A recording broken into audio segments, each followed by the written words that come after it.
यहाँ पर सबकी नज़र है, स्टॉक में 26% की भारी गिरावट आज के सत्र में दिखी है और डेरिवेटिव खातों में गड़बड़ी को लेकर इंडसइंड बैंक के प्रमोटर अशोक हिंदुजा ने ईटी नाउ स्वदेश के एडिटर इन चीफ निकुंज दालमिया से खास बातचीत में कहा कि प्रमोटर फंड इन्फ्यूजन के लिए प्रमोटर एंटिटी तैयार है, लेकिन बैंक की स्थिति काफी मजबूत है। आइए आपको सुनाते हैं। The closure of the external agency, we believe that should come around end of quarter 4. You will see elevated number this quarter on the flows, and we will also make sure that our 30 plus actually reflects the right where we reflect what is the normal BO, and we may take some extra hits on account of that. So we should be very fine on our numbers as we go forward from quarter 1 onwards. So quarter 4 should be the bottom of the pyramid on this. We are in discussions as of now. We would actually, I think general reserves cannot be touched, and I think we'll have to take it through the P&L. We started reviewing whatever our internal trade book was. I think we started observing some discrepancies in our businesses, which was identified by September or October, and then we hired the external agency to start reviewing our business. And that is why we are comfortable that by March end or April early, we should be able to identify the gap, and it seems to be in line with what we are saying. But we want to be very sure about it right now because it's still not validated completely.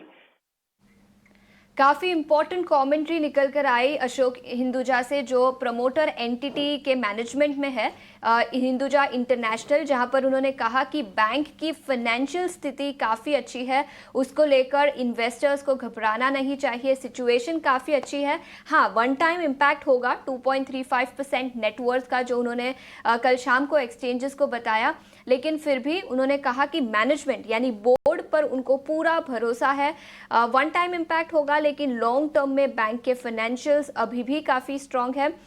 Trust है उनको। Managing director Sumant कटपालिया, जिनका extension हुआ है 1 साल के लिए, reserve bank of India से कल ही एक्सटेंशन मिला। 3 साल के लिए हालांकि ये एक्सटेंशन किया गया था। उन्होंने ऐसा भी क्लैरिफिकेशन दिया कि उन्हें नहीं पता कि रिजर्व बैंक ऑफ इंडिया ने क्यों 3 साल का एक्सटेंशन नहीं दिया, लेकिन फिर भी 1 साल के लिए उनका एक्सटेंशन किया है। बैंक के फाइनेंशियल्स अभी भी काफ़ी स्ट्रांग है।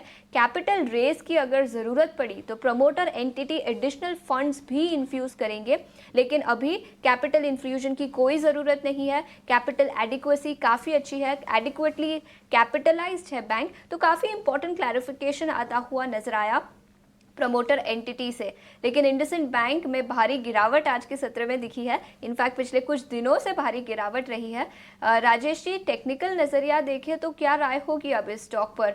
600-650 के आसपास स्टॉक कारोबार करता हुआ।